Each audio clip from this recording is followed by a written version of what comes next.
October 9th, I'm here at the Eat Sleep Race headquarters and got a bunch of the guys hanging out tonight, here to support. I'm doing Huffy Talk in just about half an hour. For those who aren't familiar with Huffy Talk, it's an Instagram page, and every so often, I think once or twice a week, they get an enthusiast or somebody who's part of the industry to do a live feed. So Frank from Downstar asked me to do tonight's feed, and basically my plan is just to give a little background of Eat Sleep Race, how the brand started, the history of the brand, and hopefully there's some young guys watching out there. Hopefully, if anything, my plan is, or my hope is, to inspire somebody to pursue, you know, a career in what they're passionate about. On the side, put me in a truck.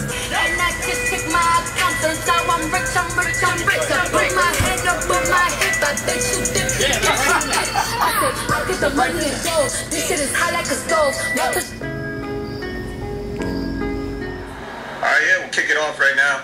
So, first off, thanks for Frank for inviting me to be on Huffy Talk. I appreciate it. And, yeah, I'll start off with the history of Eat Sleep Race, how it started. Literally, it started because of these guys out here. We're actually here at the Eat Sleep Race headquarters right now. And these guys right here are the reason why Eat Sleep Race even exists. Where's this guy at? Where's my brother at? Fran, where you at? Yo. I'm getting my brother over here because this is the reason why I even like cars. My brother right here. And he, not only is he my brother, but he's also my partner, and he's, again, the whole reason why I even got into cars to begin with. He's my older brother, and it started off when he was racing back in the late 90s, and me being the younger brother, you know, just looking up to him and liking the things that he liked, reading the magazines that he bought, you know, that's how my passion for cars even started. And then all those guys out there, well, majority of them are part of our OG crew from back in the day, Alpha Racing. If any of you guys are from the East Coast, from the late 90s, early 2000s, Team Alpha Racing, that's really how this all started. So, I guess to go back to the roots, Eat Sleep Race, the original design, I drew up when I was 14 years old, and I actually had to dig through a whole pile of t-shirts, and I actually found the original shirt that I designed for the team. And this is it right here. I don't even know if this brand exists anymore. Russell Athletic New Blend. But this is the original design that I did. And this shirt is from, man, probably 97? No, it can't be, my bad. No, it's 14, so 85, 95, 2000. Yeah, early 2000s when I originally did this design. And that's it right there. And this is the original shirt that I made. Actually, check this one out. Eagle USA. Yeah, this is the OG shirt that I did, and that's it right there. Alpha Racing was our car crew from back in the day. And the whole reason the brand started was I created that 3-box design for the team, and everybody on the crew, it's funny because the last box is a hatch, right? It's a Civic hatch, because at that time the Civic hatch was my favorite car, and I eventually ended up getting one. And whether you had a Toyota, a Nissan, Mitsubishi, everybody had that sticker on their car, and that was literally only for our crew, and our crew was made up of about 20 guys. Shout out to the OG, Jose Cello and Yas. Those are the OG founders of Alpha Racing. And yeah, those guys are the reason and the backing and the backbone of this brand.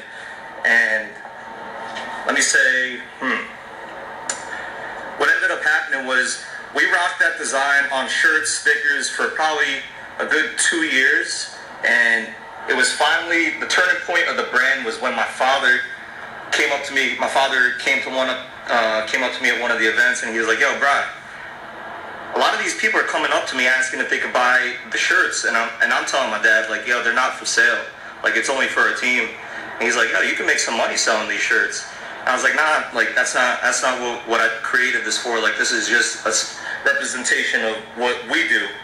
And it was that turning point in which it clicked in my head, like, I guess people would be interested in this. And then back then, like, the big car shows were like Hot Import Nights, and it was literally at one of the Hot Import Nights when I was just walking around, I saw one vendor who just had a whole bunch of stickers, like Eat Sleep Nissan, Eat Sleep Mitsubishi, Eat Sleep Toyota, and I looked at it, I was like, man, people are buying these things.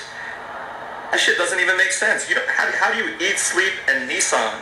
Like, those are two verbs in a noun. Like, that don't even make sense to me.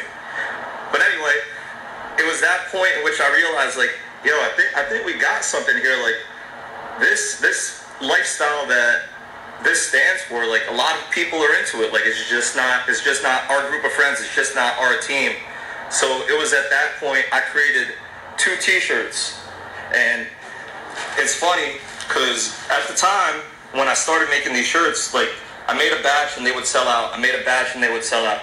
And all the money that I would make from selling the shirts, I would just reinvest it to make another batch of shirts, because I literally started with, you know, not much at all. So these are the first shirts that I ever sold as a brand, and actually, you see it right here. I used to put eatsleeprace.com on everything, and thanks to my mentor, my boss, and one of my really good friends, Javier Ortega, he was the first one who told me, stop putting .com on everything. And he's like, he's like, it's a brand, not a website. And that was, you know, one of the greatest, I guess you could say, pieces of advice somebody gave me to start the brand, because that was it. Like, it really is, it's Eat Sleep Race. It's not a website, it's a brand. Back then, popular websites like Urban Racer, those were popular, like, that was the trend. It wasn't social media, it was websites where you go to get your information. Actually, my brother and one of the OGs outside, Dave, they started the Speed Lounge, so it was the generation of websites that you would go to for information about cars. So that's where the eatsleeprace.com idea came from. And actually, you know, now that it came down to it, you know, like, yeah, Javier was right. Like, no, it's not about the website, it's about the brand. And you could actually see, like, this is the first time I opened this shirt. And shout out to Rich Levine. He's the one who actually gave me these shirts. And not only did he give them to me, he was one of my first customers back in the day who actually supported and bought one of the shirts. And not only did he not wear them, he said he bought doubles, and he gave me, probably last year or 2 years, you know, like 8 years into having the brand, he's like, yo, bro, I got a gift for you. Dead stock t-shirts that he was collecting, and he's like, I want you to have them. And these are the original unworn shirts. And as you can see right here, the 3 box on the back with the .com. And yeah, these are the original tees released back in 2000, 85, 95, 2001, 2004, 2003, 2004. So from there, from those 2 t-shirts,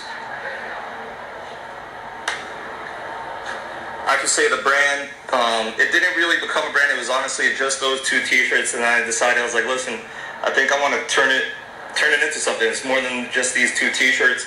But the Eat Sleep Race, I can't turn it into a brand just with the Civic as the logo. So that's where this logo came in.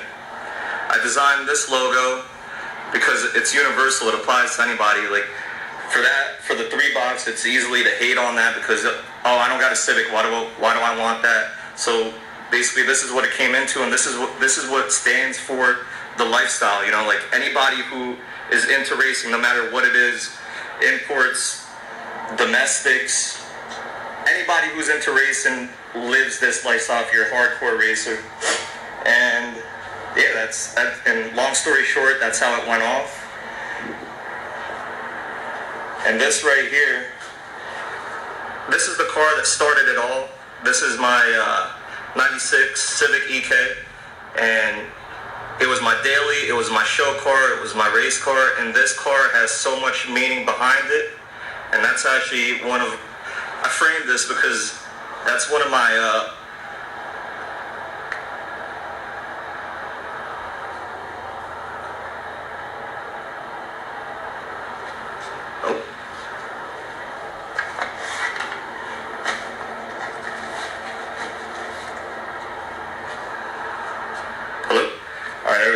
yeah, this is one of my time slips for, I think one of the events that I won first place for, so I ended up framing it and saving that.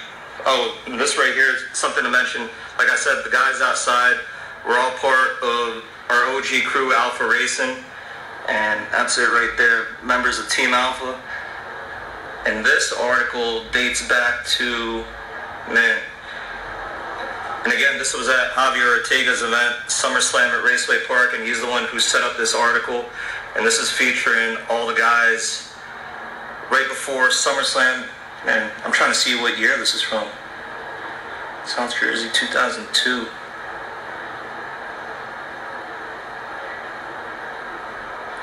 Yeah, it looks like this is back from the early 2000s.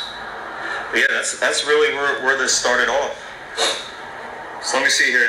My bad, I wasn't reading the comments, guys, but let me scroll up, see if anybody's got any questions where we could take this Q&A to.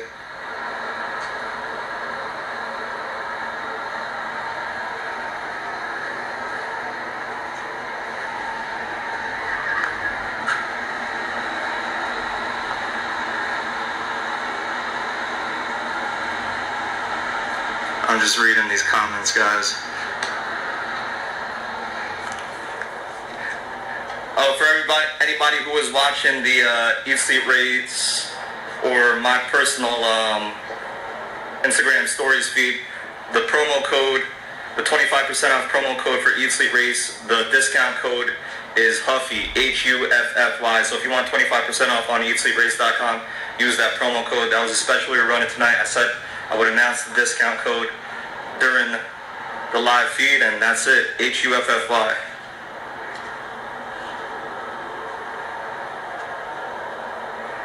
Alright, so yeah, if you guys got any questions, go ahead. I'm going to start off with Aiden. Tips on how I can really get my car shirt apparel company more well known.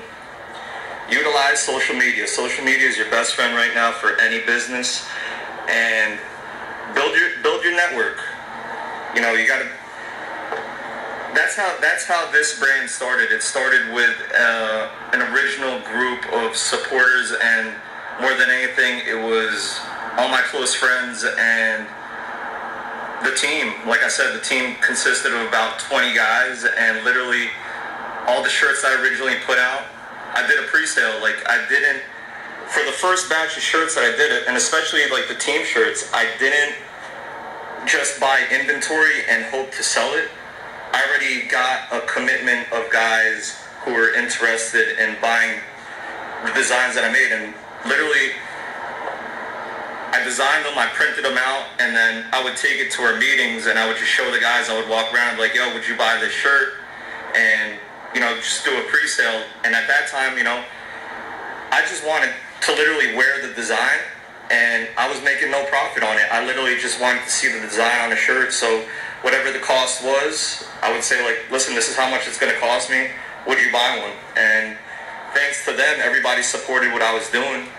And, you know, I was able to purchase the first batches of shirts. So now, you know, like, if you don't have a large group of friends to start off with, you know, you got to start at the grassroots. You got to go to your family, any friends that you have, and basically you got to start with getting their support first. All right, let's see who else we got.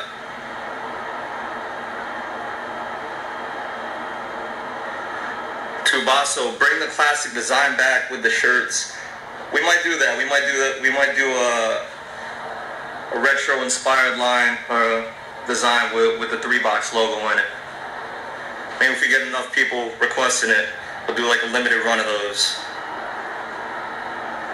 Mazda V Raceworks, new couch alert. Yeah, man. The other couch was hurt. Eric finally picked us up a new one last weekend.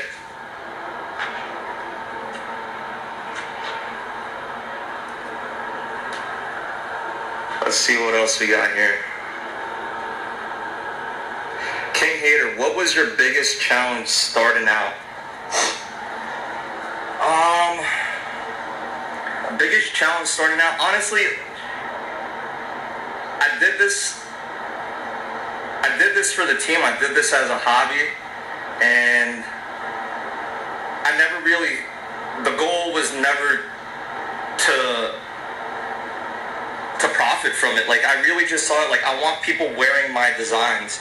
So I guess back then it was easy enough to produce a batch of shirts, because if you ever worked with a screen printer before, screen printers have minimums, whether it is 48 shirts or whatever it is, to get the shirts at a certain cost. So I guess that was the biggest challenge to tackle, being that I didn't have money behind me to place an order for 50 shirts at whatever, $6-7 each. You know, like, what am I going to do with 50 shirts? I don't even know who to sell them to. So that was the biggest challenge. Who am I going to sell these shirts to? So like I said, like I mentioned, I started off with the team, and you know, even if, let's say, the batch was 50 shirts and I was only able to get, you know, 35 people to buy them, I would take those other 15 shirts and hold on to them as inventory. And back then, when I was doing it, I didn't even know where or how to sell them. And I guess that takes me to the next chapter of the brand. After making the shirts just for ourselves and for the team, how I started exposing the brand to the public was I was selling the shirts out of the trunk of this Civic at events at Raceway Park. Literally, I was racing or showing at Raceway Park, and we would be wearing the shirts, the team would be wearing the shirts, and it was to the point where I wouldn't have them on display, but if somebody came up and said, yo, that's a cool shirt, how do I get one? I could be like, yo, I got them, like, here it is. So that's literally how the brand started. A couple events of just having, you know, the leftover shirts from what I had to order as a minimum in the back of my trunk, and every little turn of profit that I would make, if I had an extra $50 at the end of the day, extra $100 after a run, I would just save that and use that to help me produce my next run of shirts.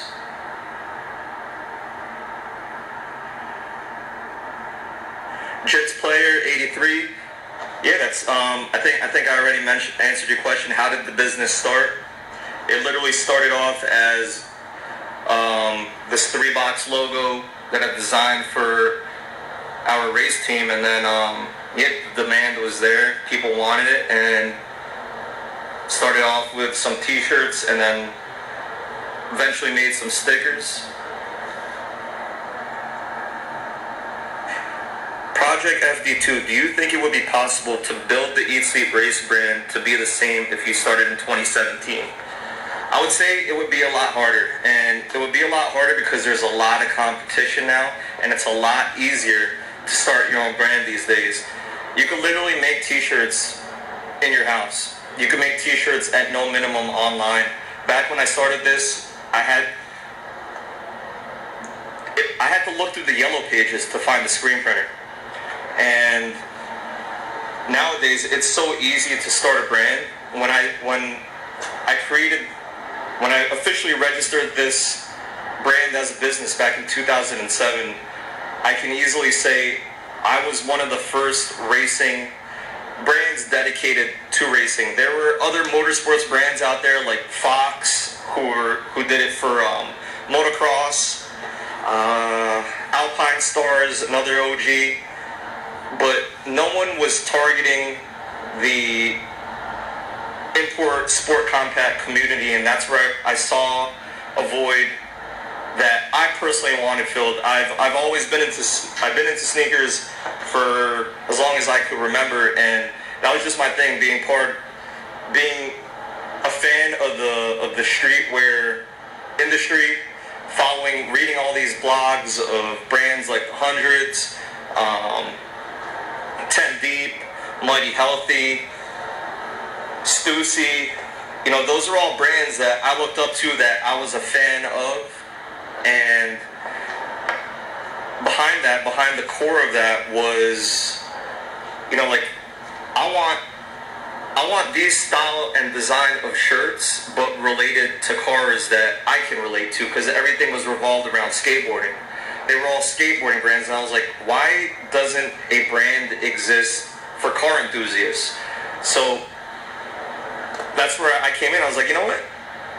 I've got a little bit of knowledge on creating designs, and I actually got to find it. I have my original black book here somewhere. You know, like in high school, I had all the backs of my notebooks I would just sketch on, just random sketches. And then I knew a bunch of my other classmates who knew how to use Photoshop and turn their designs into on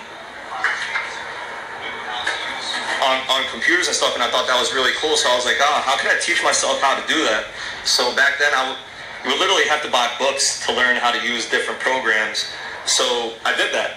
I literally bought some, you know, Photoshop for Dummies, computer graphic design for dummies. And I was turning, you know, random sketches that I had on the back of my notebook into computer designs digitized on the computer, you could say. Actually, I'm gonna get one of my guys here. Yo, E. E. You got that box up top with like the magazines and stuff? Can you grab that real quick? I got my original sketchbook, my black book over there. So if you guys are into graffiti or know about graffiti, your black book is your book where you keep all your hand-drawn designs and get other people to draw designs in. So I have it here, and the original sketch that I did with the 3Box logo is inside that book. So I'm actually excited to see that myself. So Project FD2, sorry to get back to your question, it would be a lot harder to start the brand now. Not to say it's impossible, because I do see a lot of new brands, successful brands being built to this day. So yeah, it's definitely possible to start a brand. It's just more challenging. Bronx 75, what is your current vision for ESR? My current vision is, I want anybody who is a dedicated hardcore racer to relate to the brand.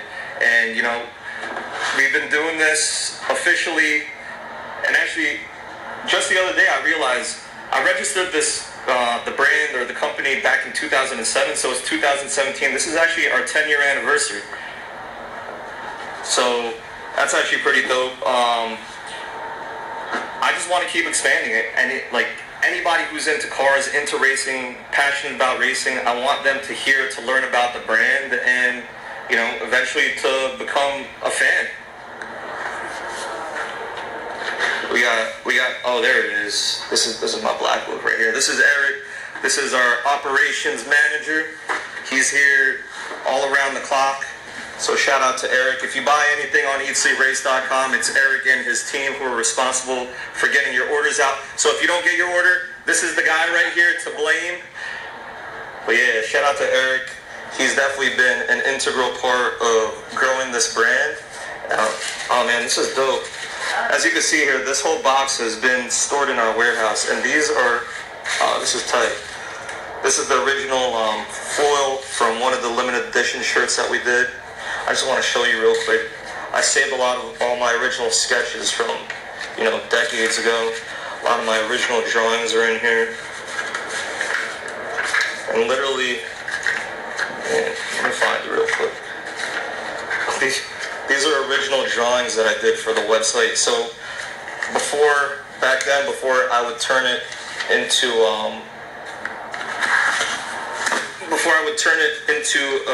actual design on the computer, I would sketch it out first. So something like this, and then I would digitize it. This is dope. This is actually one of the backs of my notebooks from high school. Just original sketches that I did. And this is, unfortunately, for me not paying attention in class, these are some original tags that I did. I wasn't the best at graffiti, but I tried. And that was a tag name that probably nobody else knew about except for me. That's SIR, and that was inspired from my brother's Civic SI, and I just turned that into my graffiti tag name. So I guess if I haven't mentioned already, you know, the roots of this brand are with Hondas. You know, like one of the guys outside, Tim Gray Racing, an Alpha Racing OG. We're actually in my the bathroom of the office right now. This is, you know, this is the history, the roots of the brand. You know, like a majority of us still are, you know, hardcore fans of the Honda platform. And myself, I just showed you guys earlier, like the Honda was my first car that got me into, you know, the whole scene, the whole industry. So if I flip through this book, you're actually going to see the original sketch that I did for the brand. Yeah, like these are a bunch of the original sketches that I did for a lot of the first designs. Let's see here. Oh man, this is going to take some time. Like I said, oh, is that it? No, that's almost it. I wonder where that one came from. And this is funny that this came up. I was into Japanese anime as a kid growing up, so that's where, you know, the inspiration of my drawings and my creativity came from. Dragon Ball Z. Watched a lot of episodes of Dragon Ball Z. Oh, that's a dope one right there. DJ Alpha. Yeah, that was.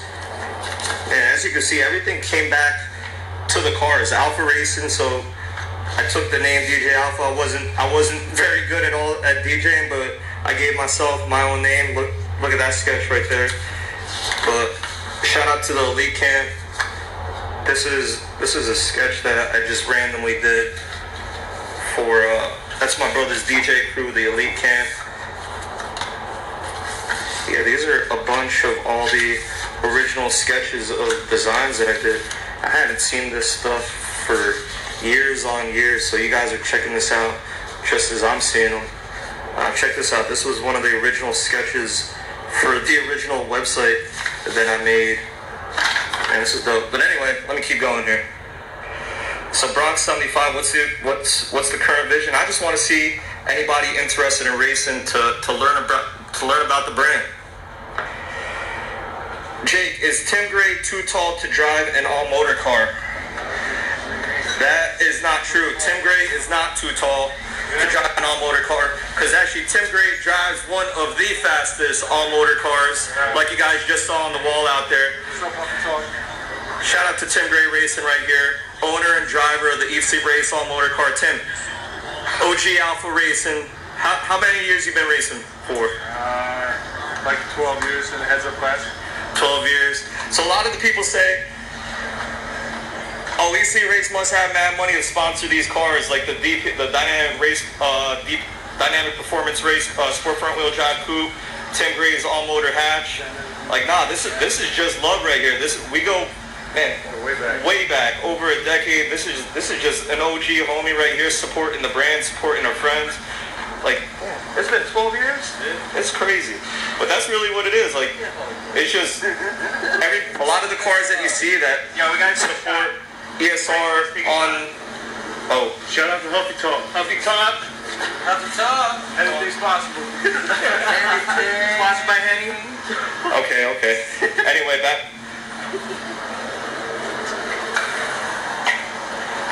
to the interview.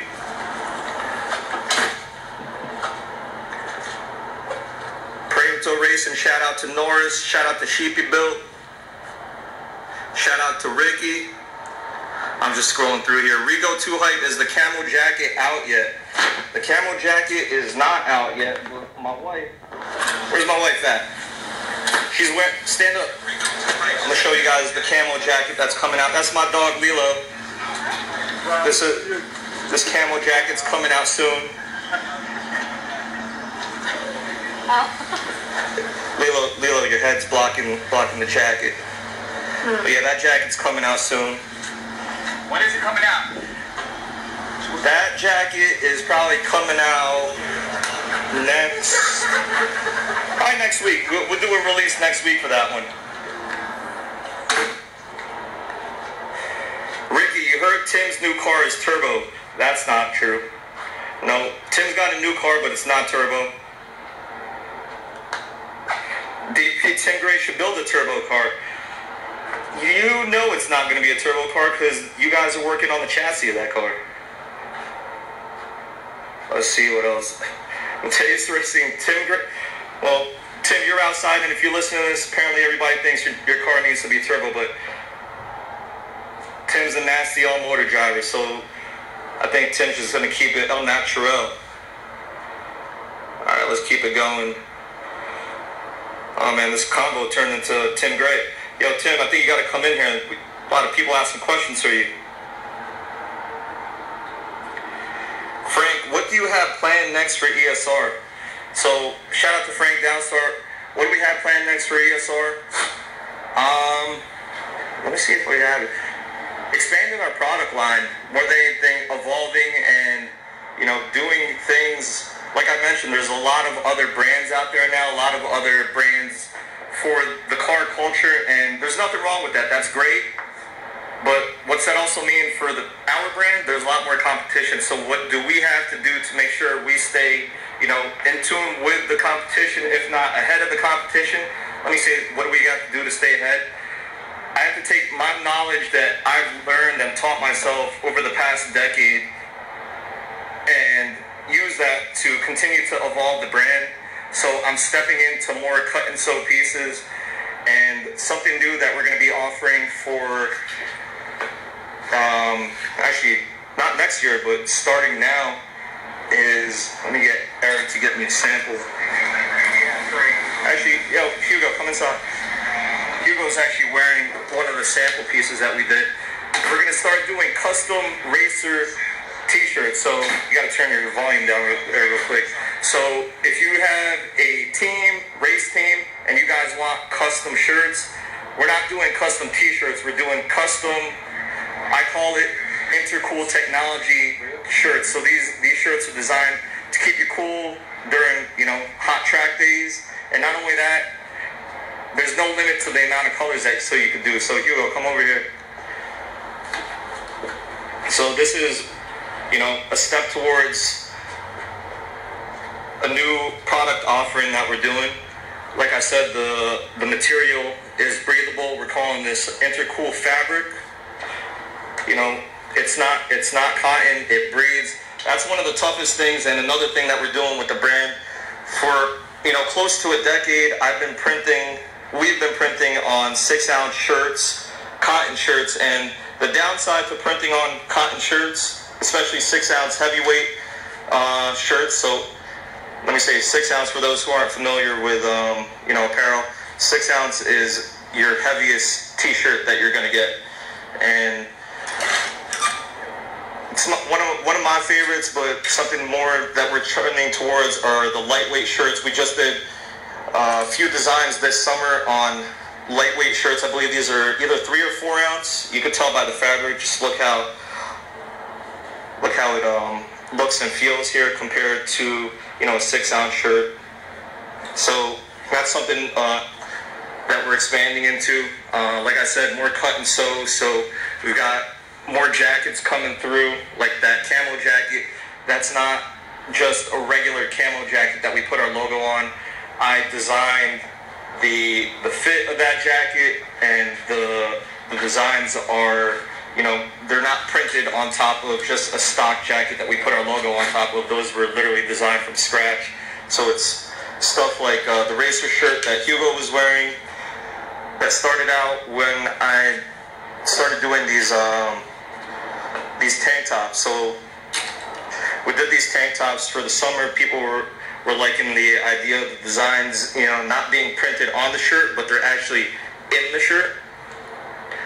So that's where the idea of the racer shirts came into.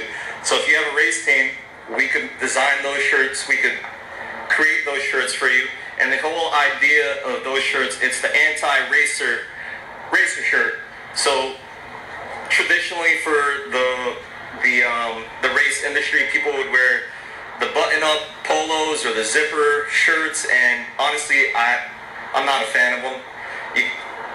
I don't know anybody who would want to wear those shirts in the street. Like, I want to design products and be able to offer products that you're not just going to wear at the racetrack, but, you know, exactly with our whole product line right now, like, you'd be proud to wear these shirts out anywhere. If you're going to the mall, you're going shopping, whatever it is, you're doing your daily errands, you're representing the lifestyle that you live, and I can't imagine anybody wanting to wear a race polo shirt with a pair of jeans and sneakers, just, you know, going out with their friends or just out chilling anywhere, like, or those like zipper button down shirts. Like, no, I personally wouldn't. So the racer shirts that we're creating, they look like t-shirts, but they got like the collar, which makes them, you know, official. And yeah, it's something that you would want to wear outside of just the racetrack to represent your team. No, the market is saturated. That it is. You know, it's a lot tougher than it used to be.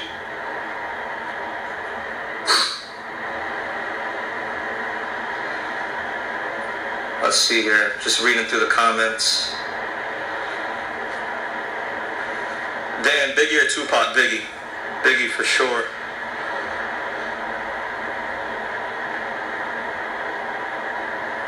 And that's just the East Coast in me. So for those who don't know, Eat Sleep Race, we're based in New Jersey, roots in the East Coast, New Jersey, New York, and that's where the roots of the brand actually comes from. Back in the day, you know, talking about racing at all the Raceway Park events, you know, all the OGS events produced for the past 20 years. Alpha Racing were at all the events, and street racing, where do we even start? Nanuet, Hunts Point, Randolph Road. Yeah, where was Randolph Road at? Piscataway? Randolph Road, was that Somerset? Randolph Road in Somerset. That side road, Middlesex, by Middlesex County College. Man, I don't even remember how many nights did I have to sneak out. I was still in high school going to the street races with my brother, and weeknights I would literally have to sneak out of our house. Back then, my brother had a single turbo Supra. I remember one night we pushed the car down the street because we left in the middle of the night. We pushed the car down the street so our parents wouldn't hear us, and then we snuck back into the house, and I went to high school the next morning. What else do we got here? Julian Nice Ones, what's up? Project FD2, how did the bobblehead design come about? Years ago, my Civic had the logo on the side and everyone loved it. Alright, the bobblehead design, let me find it. Got it somewhere. So the bobblehead design, that is actually the design that set things off for Eat Sleep Race. It was during the era of, I'm gonna find one of the stickers that we have here. That was during the era when Bape was really popping off. It was, you know, taking fashion, if not streetwear by storm, and it was just me seeing all the Bape characters. I was like, yo, there needs to be one for racers. So that's when I created it. This isn't the original bobblehead design. This is one of the newer ones. But I know where it is. The original design, we got a poster that has it. Let's see where it's at. Here it is. mess it up. There's a cool story behind the bobblehead design. This is the original. Alright, never mind, I lied. This is the second version. The original bobblehead had the 3-box logo and it was wearing a pair of Jordan 5s. This one's got a pair of Jordan 1s with the newer logo on it. So the idea behind that, I thought I had a Bape poster, but I don't. The idea behind that was just taking the cartoon style that Bape was using and making it relevant to our culture and something that I would like. So I put a pair of Jordan 5s on it, you know. Oh, here it is. That is the original design. And that's how I seen it, you know, like regular car guys, ain't nobody wear like race suits everywhere. This is really what it was. This is what you see in the street, like, you know, just dudes in t-shirts, jeans, and, you know, sneakers, just racing.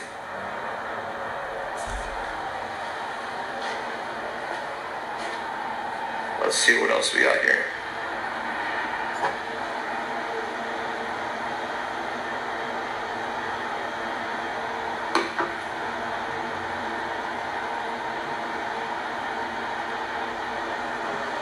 I'm just reading through the design, through the comments.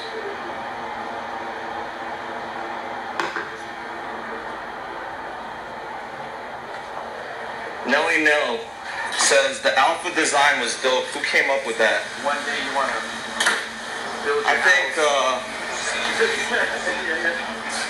I think the OG Dave here.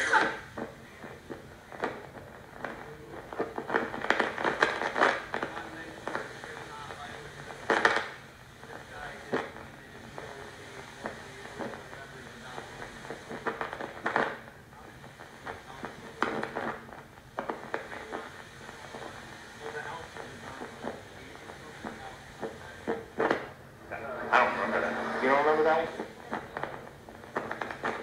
My brother's got the story. My brother's got the story.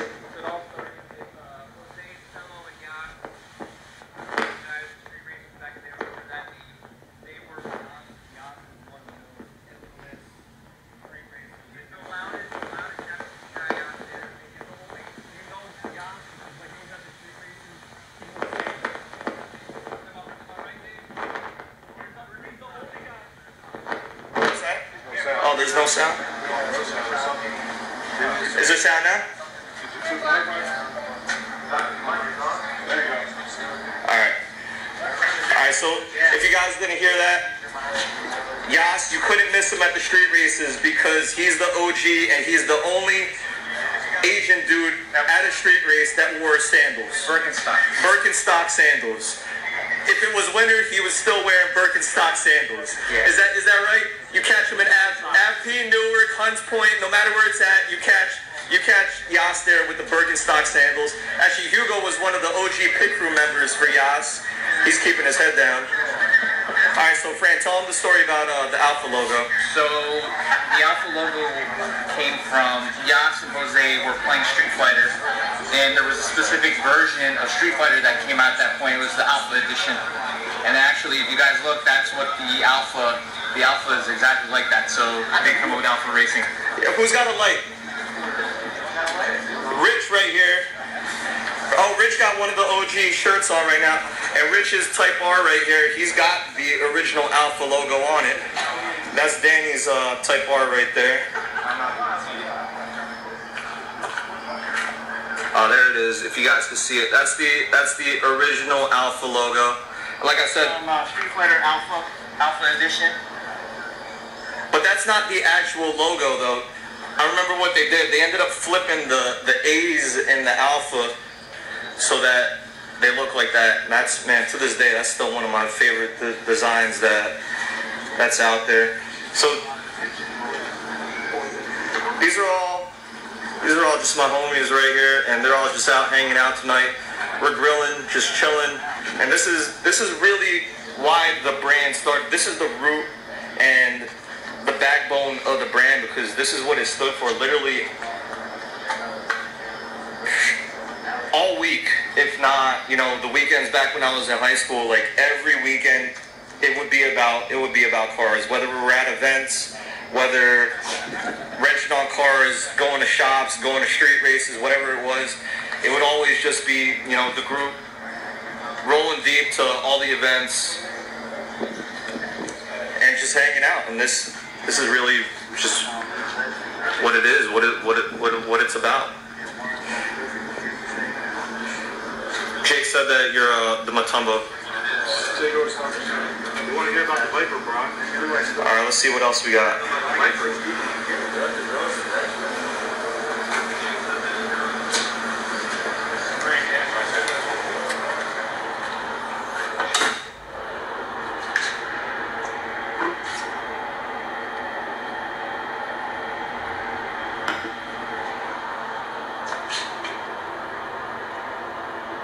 Oh man, I'm behind. I'm scrolling mad far back.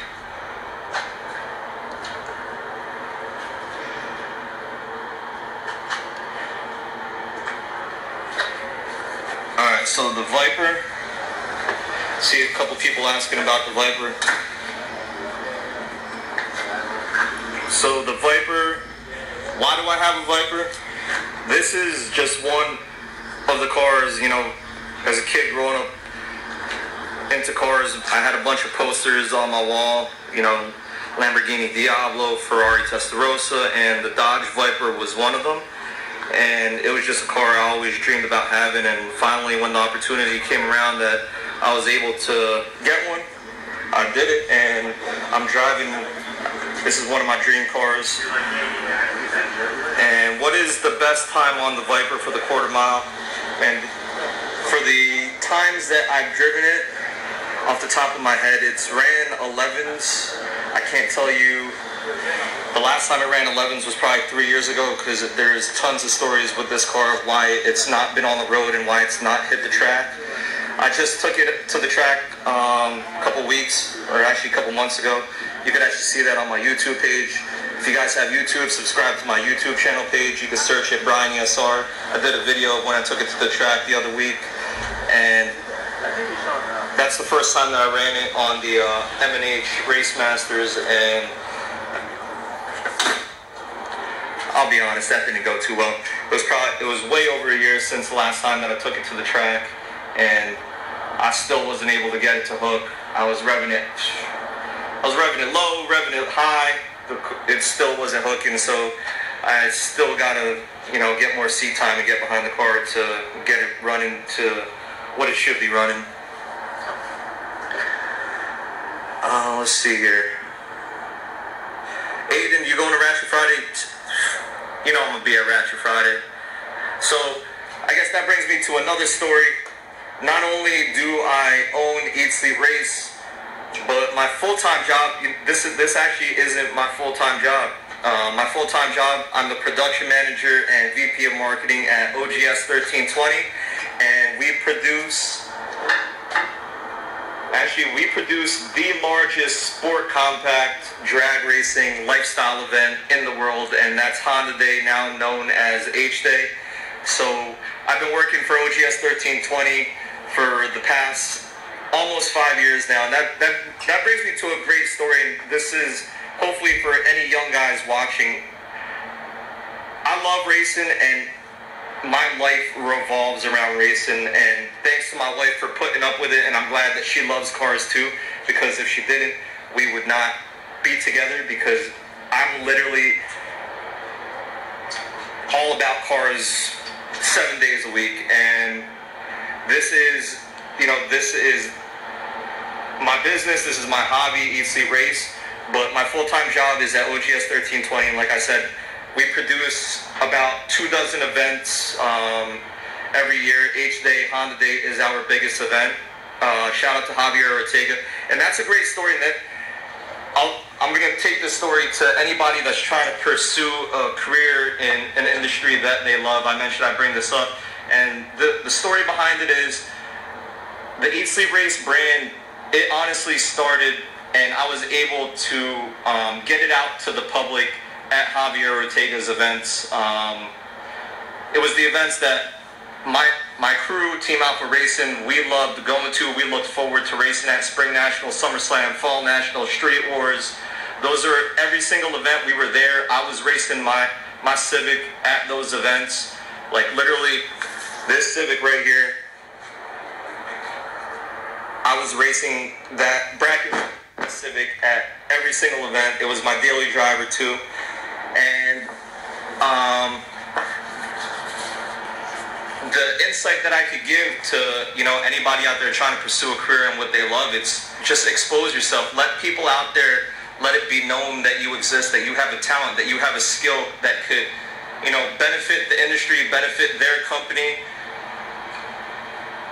and if not, grow whatever industry that you're interested in. If you're interested in snowboarding and you want a career in snowboarding, you know, you have a skill for design, I would say use social media as your platform to expose your talent and let it be known to, you know, the big brands out there, the big organizations out there, that you have a skill and you have a talent worthy of benefiting the industry.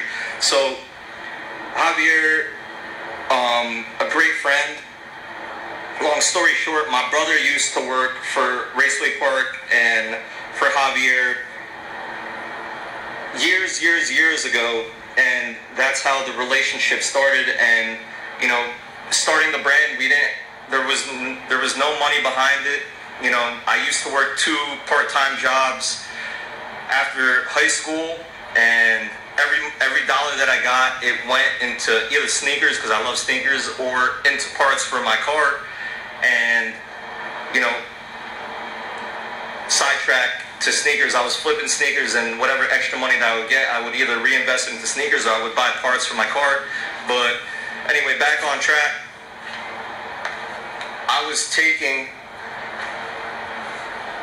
I took the brand and I was able to expose it to people at the events at Raceway Park by, you know, I started out with just a white tent and a table with my couple t-shirt designs and my stickers on them, and at no cost, thanks to Javier for letting us do that, or letting me do that. And, you know, people, you know, if I sold 10 shirts that day, that was great, because I would come out and, you know, if I made 30, 40 bucks, that'd be perfect, because I spent my day at an event that I wanted to be at regardless. And thanks to the guys outside, my cousins, they would help me set up the booth. So even, I would probably, you know, I was racing at some of the events and the booth would still be there selling shirts, and I would be racing in between. And the exposure of my talent, I guess, caught Javier's eye, because it was just about 5 years ago, I went to the IBOC meet in California to take the Eat Sleep Race brand to set up a tent at their show, and Javier happened to be there, and Javier pulled me to the side and was like, "Hey Brian, I got an opportunity, like, do you want to join my company and help me, you know, build the events?" And at that time, I was working in New York. Long story short, I went to Rutgers University in Newark. I lived in Newark for 4 years, and after I graduated school, I ended up working in New York for a finance firm. I was an account manager for 5 years, commuting to New York 3 hours a day, working in a cubicle, and at the same time, I was still working on this business, and still today, still working on this business.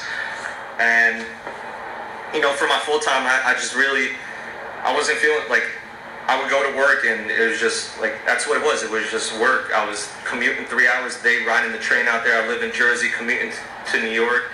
And when the opportunity came and Javier was like, "Yo, do you want to come work with me organizing these events?" I was like, I love going to the events. I love the events. The events, regardless, I was always at the event, so I said, yeah, like, I'll quit my job in New York and I'll come join you. And this is where I am today. Like, I work for OGS 1320 full time, and I do Eat Sleep Race as, you know, my personal business. And that's really what it is. Like, if you're trying to pursue a career in what you love to do, just make it be recognized, and don't do it for the exposure, right? Like, try to collaborate and build your network as much as you can. Don't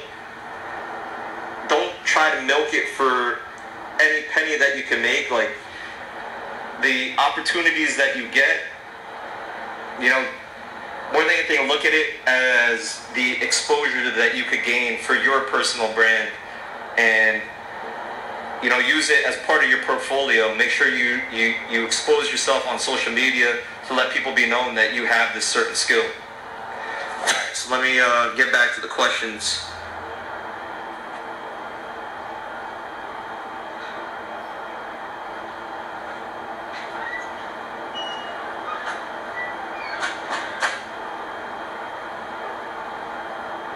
Shout out to Envious CEO on here.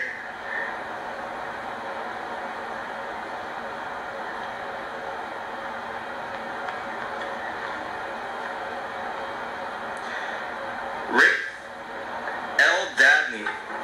Do I still have that Civic? So actually, this is a story.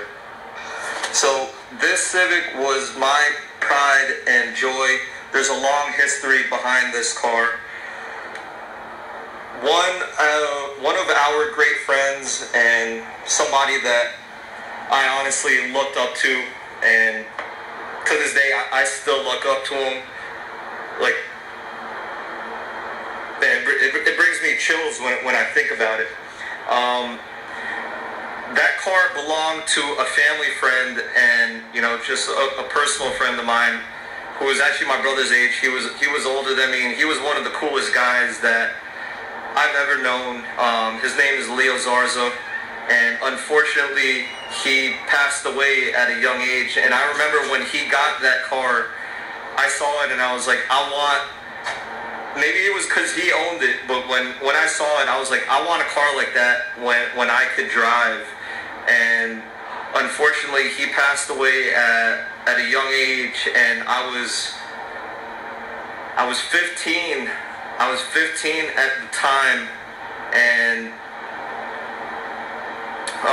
fortunately my parents, you know, along with their parents, blessed me with the opportunity to purchase the car from them, from their family, and that's the history of that car. And I built that car. The back of that car said rest in peace Leo on it. And long story short, that car ended up getting stolen back in 2007.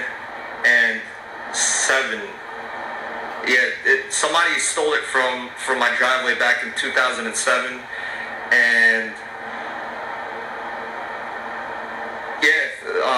that was actually the turning point for the brand. That's when I, you know, the car wasn't insured, the parts on the car weren't insured. I basically lost everything, and that was just a turning point in which I said, like, listen, whatever, I think I got like $1,200 from insurance. I took that and just reinvested into another run of shirts. And this guy right here, shout out to this guy right here, Luigi. Shout out to Luigi's Ice Cream, Red Bank, New Jersey. Luigi actually saved the car from the junkyard, and he actually told me not too long ago, the car's been with you for how long? Easily 7 years now, probably 8 years. It's been sitting in his garage, and he just recently told me he gave me the car back. Coming out soon. I don't know about soon, because I don't even have anywhere to put it. But yeah, I have a Honda again, thanks to this guy, and chapter two of that car, you know, we'll see what's gonna happen with it. So this is about to end. I just called Frank at Downstar. He says sign back in. I don't know. Hugo's over here. Hugo, were there any questions that people were asking that I forgot to answer? JDMBQ, shout out to you. The bootlegs. Oh, the bootlegs.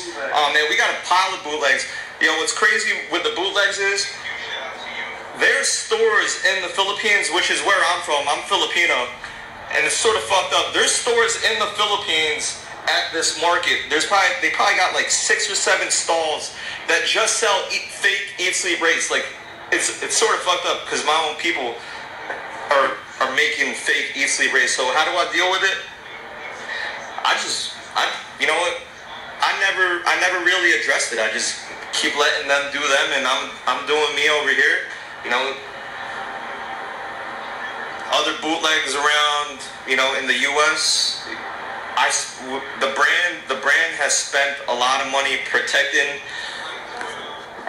the brand, and I guess that's one of the biggest challenges about having a brand and creating anything unique, whether it be a car part, you know, software, and you know, whatever it is. It's tough being the first and creating something unique because there's going to be copycats. So the best thing I can say after you know, one of the lessons learned, and after trying to spend a lot of money with lawyers trying to protect the brand, I'll say do the best that you can be the best that you could be, because with that being said, when people will be able to tell what's real and what's not. So if your brand is the best that it can be, the product that you have is the best that it can be, nobody else can do it better than you can.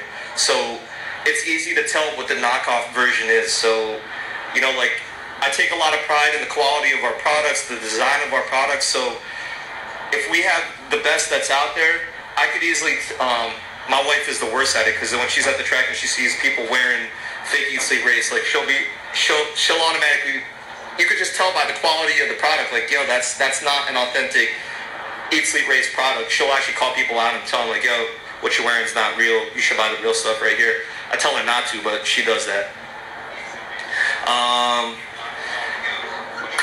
Let me mention, before Frank said jump on real quick to close it out. Yo, Frank. So back when this brand started, like I mentioned, these were the original 2 shirts that we started off with. And yeah, lower your thing there. These 2 guys are the reason why this brand exists today. These are my partners, Francis, Hugo. Follow them on Instagram, Hugo ESR, Frankie5 ESR, FRANKIE, number 5 ESR. These are my partners with Eat Sleep Race. I could only take this brand so far, and that's one of the challenges that that I ran into starting the brand from nothing, right? Like I mentioned, like I was working how many part-time jobs and just hustling sneakers, hustling whatever on the side, all legal stuff, to, you know, support all the hobbies and things I was interested in. And it came to a point in which I said, you know, this brand could be bigger than what it is, but I'm literally relying on this run of shirts, whatever profit I get to make this run of shirts. And I could only release like one design at a time. So it came to a point in which I had a book of like 4 or 5 designs, but I couldn't afford to print them all. I couldn't afford the inventory. So I reached out. One thing, my brother, my inspiration, the reason why I'm into cars, and Hugo over here, you know, like, shout out to all my close friends. I actually had a couple friends who said, like, yo, how come we didn't get the opportunity to join, you know, like, Hugo right here, Hugo, you give him a little background of why you're behind, like, your motorsports history. Basically, I just always liked cars. I wanted to work on them, wanted to make them fast. You know, after I met the guys from Alpha Racing, I kind of just started working on everyone's cars. And, you know, we all did our own thing, but... And more than anything, Hugo was into motorcycles. Back then, Hugo had a motorcycle shop. What was the name of that shop? Boss Motorsports. Boss Motorsports. Yeah. So, you know, it was also on that mindset of, you know, for everybody out there starting a business, if you're looking for certain partners. Me and Hugo, we're like brothers now. But back then, we were just friends. You know, we were just friends, and it just turned into a better relationship just because we shared the same interests. Yeah, it was just to the point in which I saw Hugo had a certain set of skills, if not ideas, and his passion for, you know, I saw that he was a full-time mechanic. He owned a shop. He worked at BMW. He was into cars. He pit crewed for Yas. Like he was into everything. He raced and owned motorcycles. He raced and owned cars. So I brought Hugo on and I just gave him the opportunity. And not only that, Hugo's into the same things that I'm interested in, sneakers and whatnot. So I came up to these two guys and I was like, yo, listen, I want to take the brand a little bit further. This is how much I need to produce this run of shirts. Do you guys believe in the designs and the brand enough to invest in it? And they took me up on the opportunity. And I'll say back then, it was for a bunch of guys, you know, back then, How much was it? It was an amount in which I was like, yo, I'm sort of scared taking this from you guys because I don't even know if these shirts are gonna sell. But it was, you know, it was a risk that they took to be part of the brand, and that's thanks to these guys for taking that risk and believing in my idea. And you know, it's thanks to their help and their work for the past decade that we're still here. And it's funny, I showed you guys Eric earlier, who's our full-time operations warehouse manager. That's actually Hugo's brother. So this is a family thing. Like this is my blood brother, and Eric is Hugo's blood brother. Like yeah, this is what we do, and this is only the four of us. You know, shout out to all the guys outside and everyone who couldn't be here. Office girl. Melissa, Alina, you know, shout out to everybody who has ever helped pitch in. We do the warehouse Wednesdays. Anybody who's volunteered, anybody who's helped me set up at a pop-up shop back in the day. I was literally setting up every single pop-up shop at the events, asking anybody if they could come and help me out. Shout out to anybody who's dedicated and volunteered their time to helping, you know, expose the brand. Man, I've driven to Virginia, North Carolina, South Carolina, Georgia. I've driven all across the U.S., taking the brand to all different events just to expose the brand. A lot of times losing money. Like, we're going to events, it costs us this much to get out there, this much for the space, this much in product. We didn't even sell that much, you know. It's a lot of mistakes learned. And it took all that to just, we look at it like, no, we didn't lose the money. We spent that money to go out there and show people who never heard about the brand Who we were. What the brand is about. And back then social media wasn't big, and this was the only way to expose the brand. And now it's crazy. Like, you could start a brand and get crazy amount of followers on Instagram and blow up your brand like that. But when we started this, the only way to expose yourself was through magazine ads that we couldn't afford, or taking our pop-up shop, our tent to events, and, you know, just showing people what the brand is about.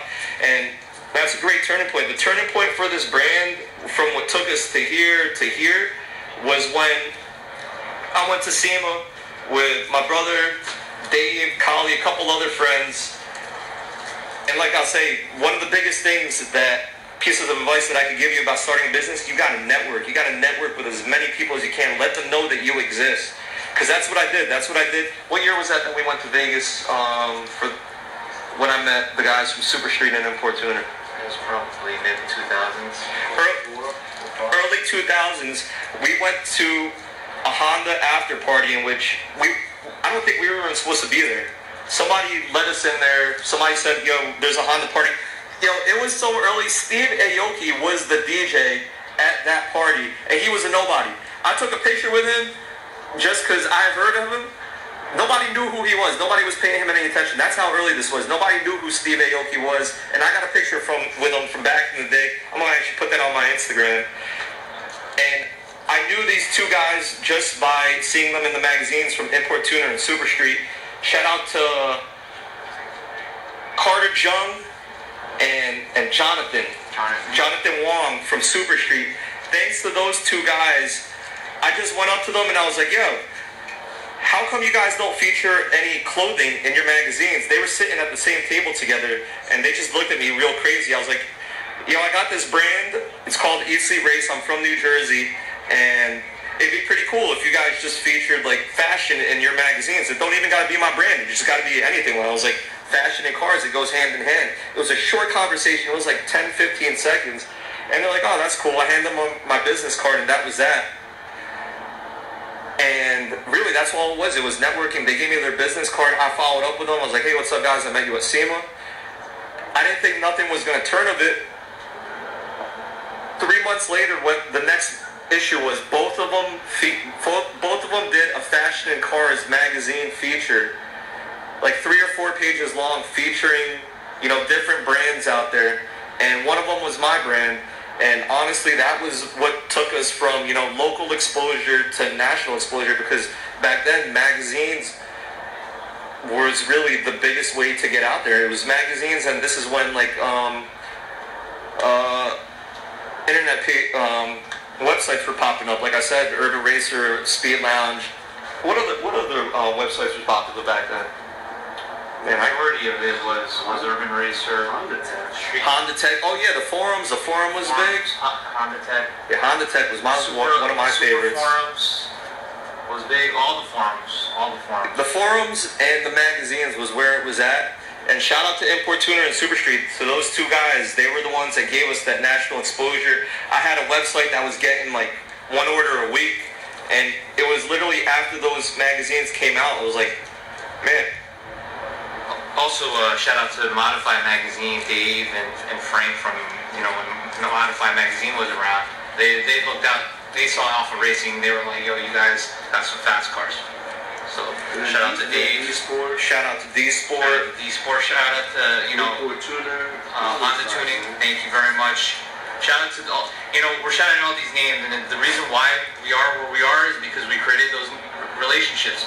It's all about creating those relationships. And for all of you guys that want to, you know, start up, is don't make enemies, make friends with everyone. Make friends with everyone. We met some funny characters along the way, but we know who the real ones are out there. And shout out to all the real ones. Everybody who's been around from day one. We see some scammers still out there to this day. Not to mention any of them, but yeah, there's some characters out there. There's a lot of people that, not a lot, but there have been a couple characters that just put some bad taste in our mouth. Yeah, some people who come up to us like, yo, I could do this, and this for you. You know, we've spent money, we've wasted money, and it's the learning experience. Like I said, we've made a lot of mistakes, a lot of expensive mistakes. Yeah. Like I could remember a 5-figure mistake that we made sponsoring some event that was like selling us dreams, and you know, nothing happened. You know, it was a waste of money, and those are hard lessons learned. And also, we're from Jersey, and everything bad happens here, so we have tougher skin. You know what? When you, especially if you're at the Raceway Park events, you notice all of our stuff is tied down. That's because we're from Jersey, and most of this stuff gets taken. Nah. Shout out to man. These are our roots, and that's just what it is. We're go to that county event. We're Jersey. Why is this tag We're Jersey. We're New York guys out here. That's when we was going out to California for the first time. People from Jersey, people's minds were blown when we were going out to California. They're like, yo, nobody from the East Coast comes out here. Exactly. And the way that we would carry ourselves, like they're just like, man, we don't meet people like you out here. It's just New York, New Jersey people, yo, we're a different breed. And you know, it's hard, right? Because this industry circles around the West Coast a lot. You know, all your magazines, all your manufacturers, all under the West Coast. And you know, it's a different vibe out there. You know, it's more laid back over there. You know, the weather's great, the roads are fine, so you know, it's perfect conditions to do this. Yeah, but I'll say, like with the Honda community, if not Tourer community, the East Coast has been making waves the past decade. Yeah, so that's why, you know, we are truly proud of where we came from, and these are our roots. We're an East Coast brand. We keep it real. We're an East Coast brand at heart. All right, I'm gonna give you guys a quick tour as I scroll through here. This is our office space right here, and I just got a lot of things that I got going on right here. These are just like a bunch of random things that I take inspiration from. Like I said, I love streetwear, I love Jordan, I love sneakers. You know, the bathroom right here, this is like our wall of the guys who've been repping ESR from the get. And then I'm gonna take you to the warehouse. This is a custom piece that I had done. This is the showroom. It's not put together right now because we also use it as storage.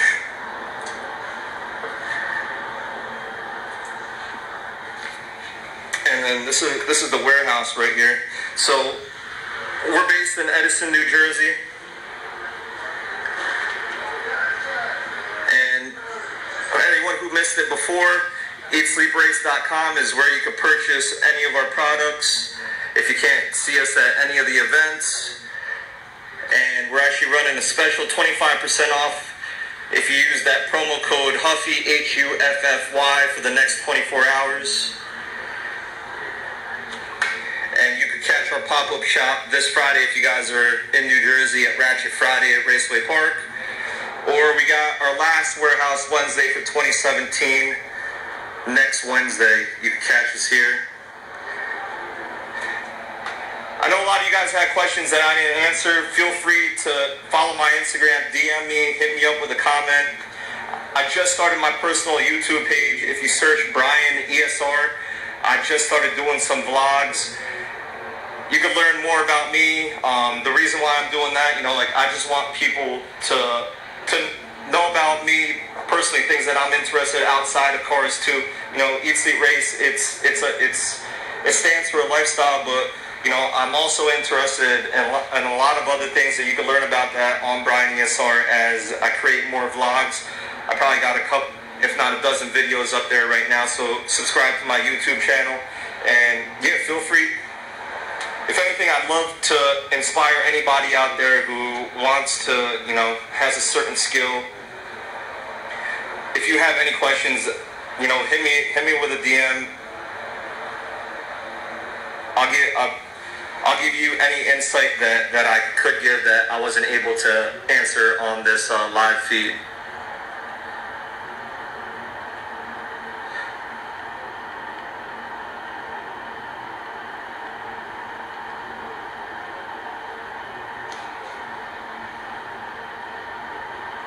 I'm going to just scroll through here real quick, see if there's anything I can answer. Shout out to Fast Guy Racing.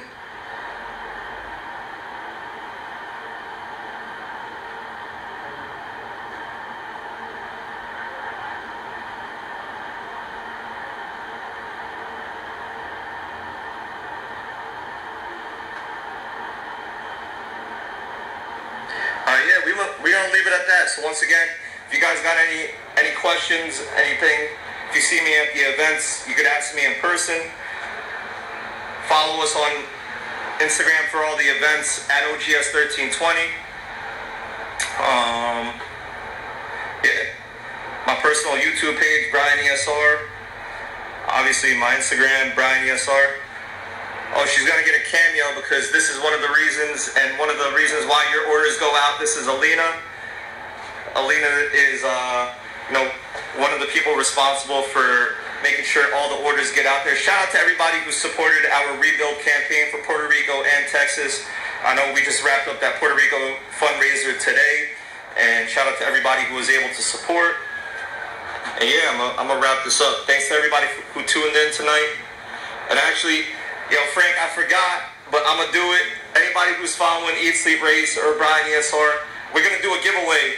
I'm gonna post a question on my personal page and on the Eat Sleep Race page, and basically you had to watch this live feed in order to answer the question that I'm going to ask, and I'm going to give out some free stuff on both of the pages. So make sure, if you haven't already, follow at Eat Sleep Race and at Brian ESR, and I'm going to give you guys an opportunity to win some things. And if you haven't already, check out EatSleepRace.com. All the products that you see behind me are on the website.